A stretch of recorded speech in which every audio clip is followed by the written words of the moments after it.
people like me. You need people like me so you can point your f***ing fingers and say, that's the bad guy. That's the bad guy. That's the bad guy. That's the bad guy. That's the bad guy.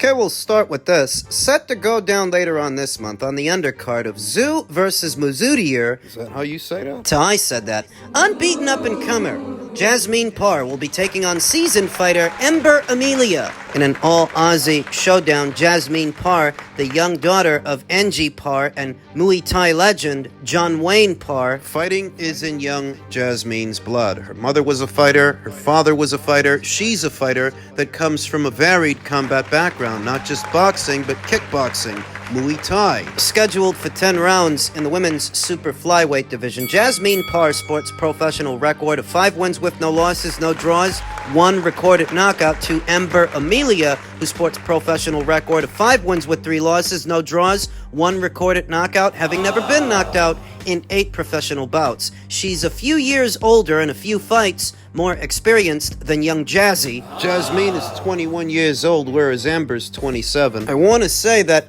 even though Ember has a few more fights, few more rounds, a bit more experience than Jasmine does, Jasmine seems to have a higher ceiling to me. More raw talent? It looks that way, even though it's a bit early, very early in this young fighter's career, just 5 fights in, sort of a acid test, if you will, a litmus test for Jasmine Parr. She's coming along nicely. She's gonna be taking on Ember Amelia, who already saw action 2 times this year alone, 2 times. Once in March, then again in July. She's on a 2-fight winning streak. She's been busy. Ember fought 3 times last year, and she's already fought 2 times this one. This will be her 3rd fight in this calendar year. 3rd. Whereas young Jazzy hasn't been quite as active. She only had 1 fight last year. That was back in July. And she's only had 1 fight this one back in April. But what that means is that neither fighter has any ring rust they need to shake off. That the both of them have seen action within the last 12 months. Interesting tidbits in association with the fighters. Even though Ember Amelia has more fights and more rounds in the bank than Jasmine, Ember's never actually been 10 rounds before. Jasmine has. Jasmine's been 10 rounds 2 times with Brianna Harrison and Nasila Costello last year. What does that matter? It speaks to the fighter's overall fitness and conditioning. If a fighter's never been 10 rounds before, they may fade down the stretch, like Virgil Ortiz faded down the stretch. This past Saturday, Virgil, like Ember Amelia, had never went the distance before. That's why he got tired towards the end. What that tells me is that Ember Amelia, in this fight, scheduled for 10 rounds in the super flyweight division, she may fade down the stretch. She may get tired towards the end. Because she's never fought for more than 8 rounds, and when she did fight in that 8-rounder, she lost. That was the fight with Chanel Dargan. Although Jasmine Parr's measurements are not listed on BoxRec, her height and her length, her wingspan, her reach, I'd wager that she's the slightly taller, longer fighter of the 2, more wiry, more lean, whereas Ember Amelia is a bit stockier, more portly and pocket-sized. Likes fighting in the pocket, likes throwing combinations, they both do, but punch for punch, I actually think Jasmine punches harder. So if this turns into a gunfight, mid-range to inside, I think that Jasmine is bringing the bigger guns to the gun show. I favor Jasmine Parr to win. I favor her to win a points decision. I don't know that she goes in there and knocks out Ember, as Ember's never been knocked out. She's got 3 losses, but she's never been stopped. Ember's aggressive, likes throwing combinations mid-range to inside, so Jasmine will have ample opportunity to get her power punches off. Get them out. Like I said, I don't know that she stops Ember Amelia. I'd be impressed if she does, but at minimum, I think she can show the cleaner, clearer work in a shootout. I think she can win a points decision, maybe even score a knockdown or 2. Jasmine Parr on points is the pick later on this month. Elsewhere in the world of boxing, Chris Eubank Jr. is plotting a huge 12 months, including a date with Canelo Alvarez in May. Chris Eubank Jr. is back, and he sounds determined to make up for lost time. Eubank Jr., 33-3 with 24 KOs, hasn't set foot in the ring since last September, when he impressively rebounded from his first stoppage defeat of his career to even the score with Liam Smith, stopping the Liverpudlian in the 10th round of their rematch. Eubank Jr.'s name has remained in the headlines over the last 12 months, but although he has been linked to the likes of Conor Benn, Hamza Shiraz, and Canelo Alvarez, various circumstances had prevented anything from coming into fruition. The 34-year-old from Hove, England, seems to have grown tired of waiting. Why would Canelo fight Chris? You gotta think about it. Canelo Alvarez, all by himself, is good for anywhere in between 400 to 500,000 pay-per-view buys here in America. That's regardless who he's fighting. If you tack on the British fans, what the British public might pay for the show, if he fights Chris over there, that's another arm of revenue. So even though Chris Eubank Jr. has done absolutely nothing to earn a fight with Canelo Alvarez, That would be the why. another arm of revenue. The 34-year-old from Hove, England, seems to have grown tired of waiting.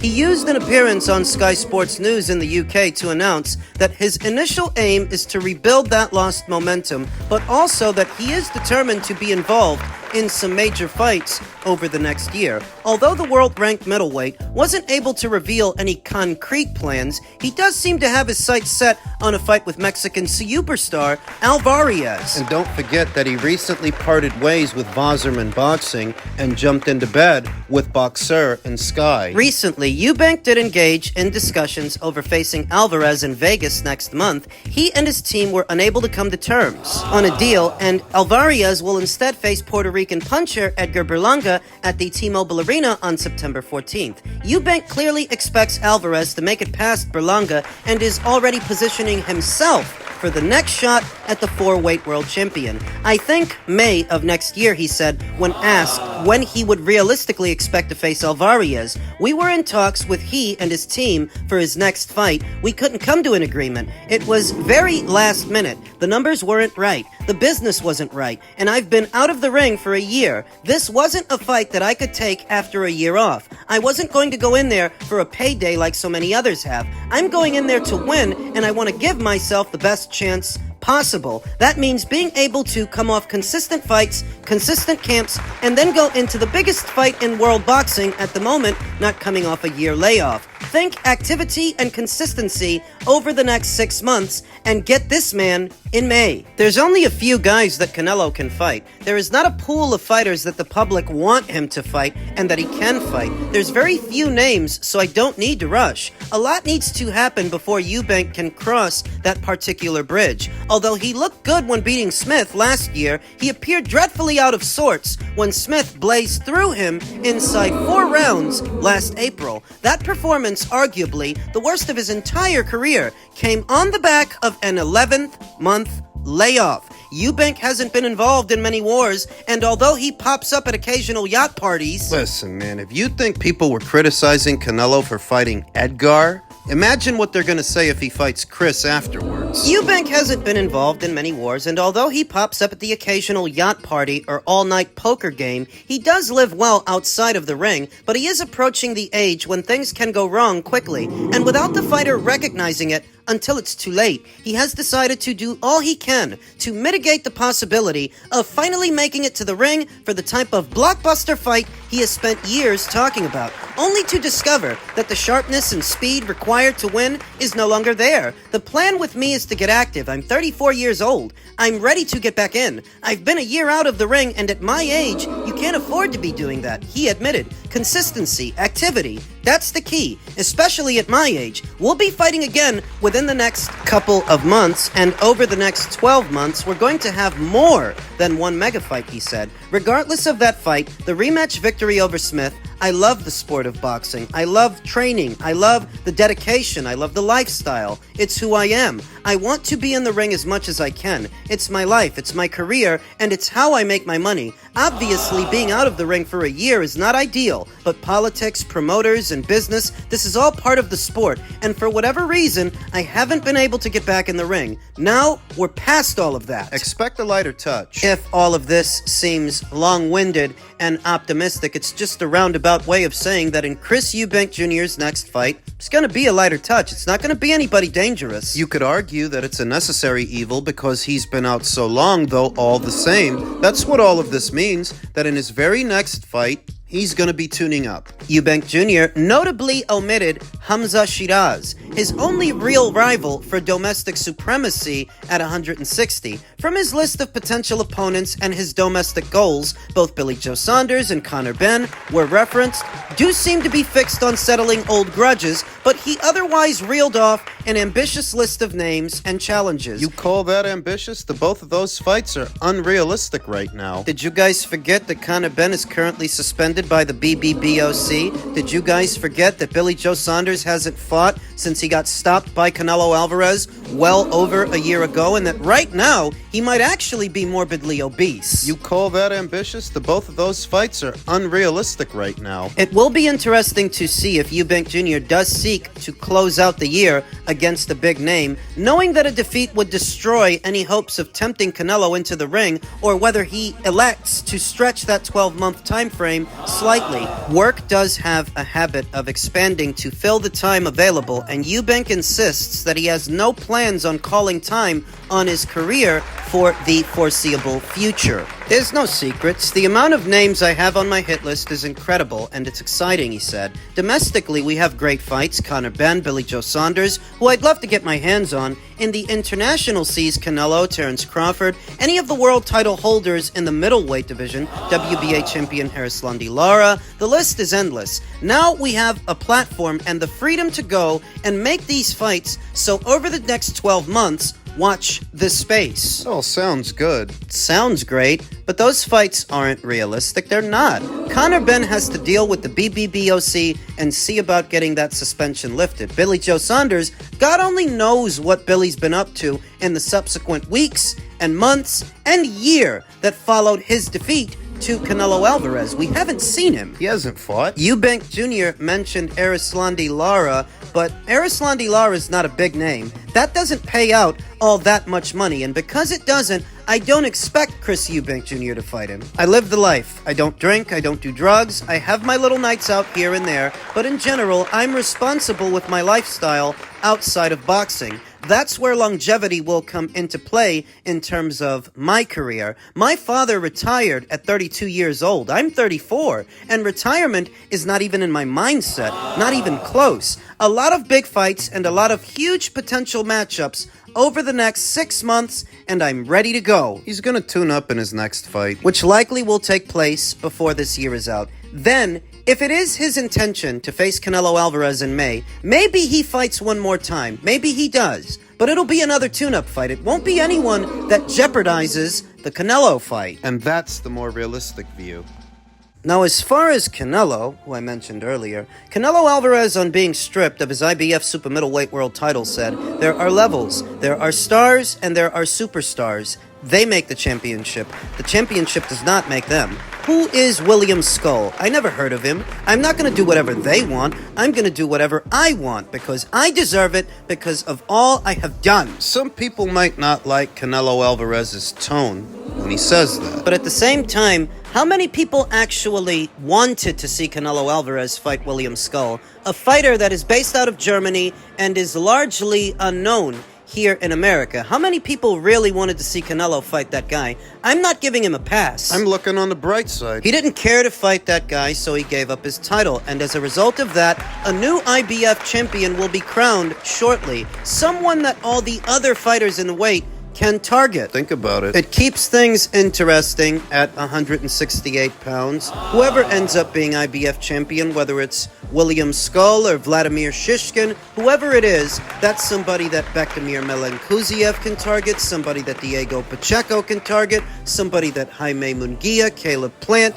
they can target him. Some of these fighters that either have already fought Canelo Alvarez, have already fought him, or some that won't get the chance. People that really aren't on his radar, like Bektamir Melenkuziev or Christian Mabili, Diego Pacheco. These fighters. This creates an avenue, a new avenue of opportunity for them. So it's not all bad. Not necessarily. Canelo Alvarez has insisted that he's not worried about his event clashing with the UFC at the Sphere on that same day. Maybe another boxing match, maybe. But Canelo is different. Canelo is just different. I don't care if it's the UFC. When Canelo fights, it's different. So most people will point to the Canelo Alvarez versus Sergey Kovalev fight way back there in 2019 when they held off on doing the main event to allow the UFC show to finish. Canelo and Sergey were seen lounging in their dressing rooms, waiting to come out. Waiting to commence. Most people will highlight that as a prime example of how it's not a good idea to go head-to-head with the UFC. What most people won't remember is that in more recent years, in November of 2021, when Canelo Alvarez fought Caleb Plant for the undisputed crown at super middleweight, there was a UFC show that same day. There was a UFC pay-per-view that same night. And who do you think sold more? Canelo Alvarez, that's who. Where the UFC pay-per-view, the UFC show with Kamaru Usman versus Colby Covington sold around 700,000 pay-per-view buys, Canelo sold 800,000. 100,000 more than the UFC show. Accenting what I'm always telling you guys, that those are two different demos. MMA fans and boxing fans. Thus, you can't use one to cannibalize the other. You're not going to draw the MMA fans to the boxing match because a lot of them don't really watch boxing. And you can't draw the boxing fans over to the MMA match because a lot of them don't watch MMA. They're different demos. So the idea that the UFC show will cannibalize the boxing match that same night, that would imply that they're sharing an audience when they're really not. There's only a small group of people that take in both sports and spend money on both sports. They exist, but it's not that many. Not enough that one event can cannibalize the other. In all actuality, both shows could end up being very successful with their own demos, just like the Canelo versus Plant fight was, and just like the Usman versus Covington fight was. Those two shows happened the same night, and they both did good numbers. The short version, the MMA fight is going to do whatever it's going to do. Canelo's fight, that's going to do whatever it's going to do. Things ain't got nothing to do with each other. They're apples to oranges. Now, what exactly Canelo's going to do opposite the ring Edgar Berlanga? Your guess is as good as mine. They're looking to sell it with the age-old Mexico versus Puerto Rico angle, that rivalry, but nobody really thinks Edgar's on Canelo's level. So what that fight's going to bring in? Your guess is as good as mine. He'll be subject to criticism for what remains of this year. He will. For fighting Edgar and potentially going to Japan for an exhibition. Then if he follows it up with a Chris Eubank Jr. fight next year... If he actually does that, I mean, he's going to get criticized for it for the foreseeable future. What it really would herald is that Canelo Alvarez is done fighting in dangerous and competitive fights. That at this stage in his career, he's just robbing a bank. He's just milking it. Now, whether or not you think he's entitled to do that, that's up to you. Whether or not you want to condone it or condemn him for it, that's up to you. Though nobody actually thinks Edgar Berlanga is in Canelo Alvarez's league, and nobody thinks Chris Eubank Jr. is in his league either. So if he ends up fighting them, it says it all.